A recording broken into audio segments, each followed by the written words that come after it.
আরবের জামানায় এক যুবক এক যুবতী নারীর পাগল হয়েছে। কিসের পাগল হয়েছে? যুবতী নারীর পাগল হয়েছে। তখনকার জামানায় মহিলাদের মসজিদে গিয়ে নামাজ পড়ার অনুমতি ছিল। মহিলা মসজিদে গিয়ে মহিলারা জামাতে নামাজ পড়তেন।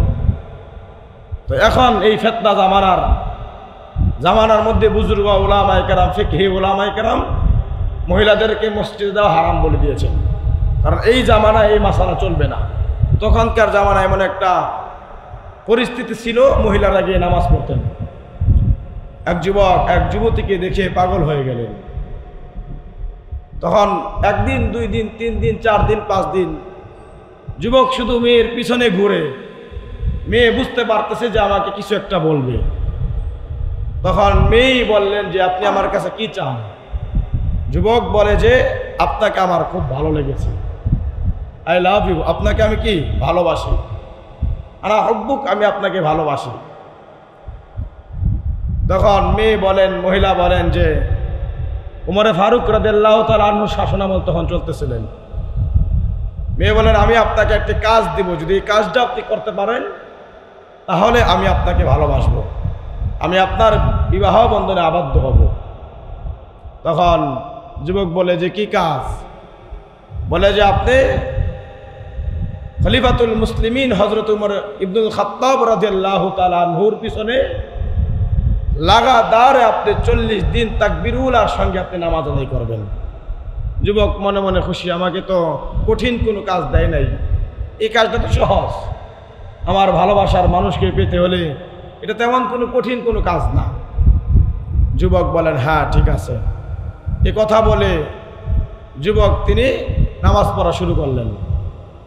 অজু কইরা পবিত্র হয়ে আজান হওয়ার পর মসজিদে গিয়ে তাকবীরুল্লাহর সঙ্গে নামাজ শুরু করলেন।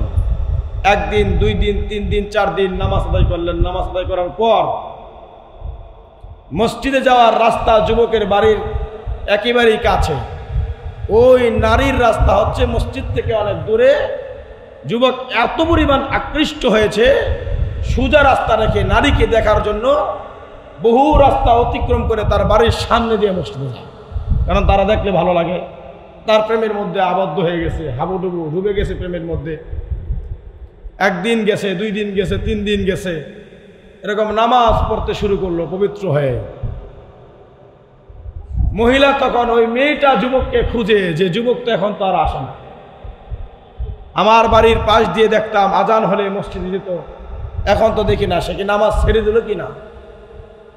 মেয়ে জিজ্ঞাসা করলো গিয়ে যে আপনি তো এখন আমার বাড়ির পাশ দিয়ে যান না, কারণটা কি? তখন ওই যুবক বলেন যে আমার মন, আমার কলব, আমার অন্তর হচ্ছে একটা সময় এই কলবের মধ্যে, এই অন্তরের মধ্যে আপনাকে আমি জায়গা দিয়েছিলাম। আজ আমি নামাজ পড়তেছি উমরে ফারুক রাদিয়াল্লাহু তাআলা আনহুর পিছনে, আমার এই 1 মন 2 জায়গায় দিবে না, আমার মন তো একজনকে দিয়ে দিছি। আমি আশ্চর্য হয়ে গেল যে কাকে আপনি মন দিয়ে দিয়েছেন, অন্য কেউ নতুন কাউকে পাইলেন কিনা। তখন বলতেছে যে না, 1 দিন, 2 দিন, 3 দিন, 4 দিন, 5 দিন আমি মাওলার কদমে সিজদা দিতে থাকি। আমার উদ্দেশ্য, মূল মাকসাদ ছিল আপনাকে পাওয়ার জন্য। লাগাতার 40 দিন আমি ইমামের পিছনে তাকবীরুল্লাহর সঙ্গে 5 ওয়াক্ত নামাজ আদায় করব। আপনাকে পাওয়ার উদ্দেশ্য, মূল মাকসাদ আমার ছিল। কিন্তু আমি নামাজ পড়তে পড়তে আমার কলবের মধ্যে মাওলার ভালোবাসা তৈরি হয়ে গেছে। জোরে বলেন সুবহানাল্লাহ।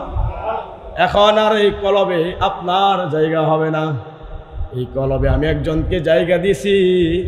তিনি হলেন আমার আর কেউ নয়, তিনি হলেন আমার বানানেওয়ালা। আমাকে একমাত্র আদর কইরা, মোহাব্বত কইরা বানাইছে আমার রব। বলে সুবহানাল্লাহ। দেখেন, জবানে জপতেছিল আল্লাহর নাম, পবিত্র হয়ে জপতেছিল আল্লাহর নাম, এ কলব থেকে অপবিত্র ভালোবাসা সরে গেছে, অটোমেটিকলি বের হয়ে গেছে। এখন ঢুকে গেছে কার ভালোবাসা? বলেন কার ভালোবাসা? আল্লাহর ভালোবাসা। অতএব যদি আল্লাহর ভালোবাসা ঢুকাইতে হয় তাহলে কলবকে পরিষ্কার করতে হবে। কি করতে হবে ভাই বলেন, কি করতে হবে? কলবটাকে পরিষ্কার করতে হবে। কলব পরিষ্কার হয়ে গেলে মাওলার সব কিছু ভালো লাগবে। পবিত্র জায়গা ভালো লাগবে, মসজিদ ভালো লাগবে, মাদ্রাসা ভালো লাগবে, হজের স্থান ভালো লাগবে, ওয়াজ মাহফিল ওয়াজ নসিহত শুনতে ভালো লাগবে, সব কিছুই ভালো লাগবে। আর যদি কলবটা অপবিত্র হয়ে যায়, গান বাজনা শুনতে ভালো লাগবে, শিল্পীদের গায়কদের গান শুনতে ভালো লাগবে, বেগানা নারীদেরকে দেখতে ভালো লাগবে, খারাপ কাজে যাইতে আমার ভালো লাগবে, সিনেমায় যাইতে আমার ভালো লাগবে। একমাত্র মাধ্যম হলো যদি আমার কলব পরিষ্কার হয়ে যায়, খারাপ কাজ আমার কাছে কোশ্চেন কেন ভালো লাগবে না। গানের আওয়াজ আমার কানের মধ্যে আসলে আমার মাথা গরম হয়ে যাবে, সিনেমার আওয়াজ আমার কানের মধ্যে আসলে আমার মাথা গরম হয়ে যাবে। আর যদি কলব পরিষ্কার হয়ে যায়, আজান শুনতে আমার ভালো লাগবে, ওয়াজ শুনতে আমার ভালো লাগবে, নামাজ পড়তে আমার ভালো লাগবে, দান সদকা করতে আমার ভালো লাগবে, হজ করতে আমার ভালো লাগবে, যাকাত দিতে আমার ভালো লাগবে। এগুলোর মূল মাধ্যম হলো একটা, যদি আপনার আর আমার কলব পরিষ্কার হয়ে যায়। কথা বলেন ঠিক না ঠিক? কলব পরিষ্কার না হলে কোশ্চেন কারো এগুলো ভালো লাগবে না। আজীবন চিল্লায়ও যদি বলি পর্দা করেন, নামাজ পড়েন, রোজা রাখেন, হজ করেন, কারো ভালো লাগবে না। মূল যে আমার রোগটা হয়েছে সেই রোগের চিকিৎসা আমার করতে হবে। কথা বলেন ঠিক না ঠিক? এই রোগ সকলেরই আছে, আমারও আছে, আপনারও আছে। এখানে কেউ বলতে পারবো না যে আমার আপনার কলবটা পরিষ্কার। Ayat Media TV, always engaged in promoting Islam.